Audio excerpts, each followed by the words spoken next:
gentlemen, let's all give them a warm round of applause.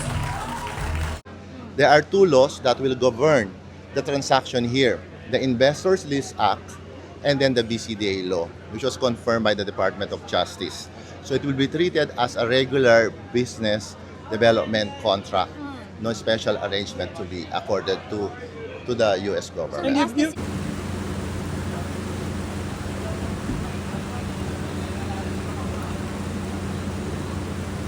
So as the agreement that we signed makes clear, we now have a 2-year window where we're going to negotiate terms. At the end of the day, we both share the goal of ensuring investor protections.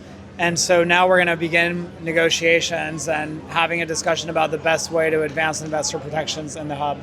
Investors who are going to spend billions of dollars to build out very expensive CapEx need to make sure that those investments need to outlive administrations in both of our countries, and there needs to be an element of durability and certainty.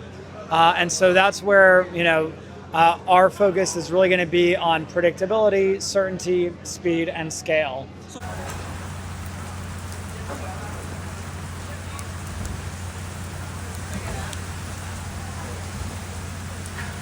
So, ang problema natin ngayon is how do you add value to the minerals that we are currently exporting?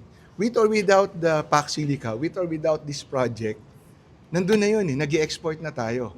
So ang ambition ba natin ay hanggang mag-export na lang ng unprocessed?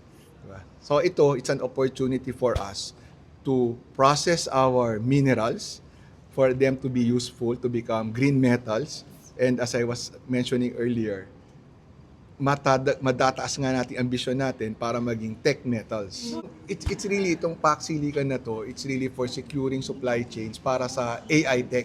Ililink mo yung critical minerals, tapos yung supply mo of these critical minerals and rare earth towards your AI ecosystem. So hindi ito talaga kung iniisip ng mga iba, limbawa, bala, missile, hindi ito yun. It is not this.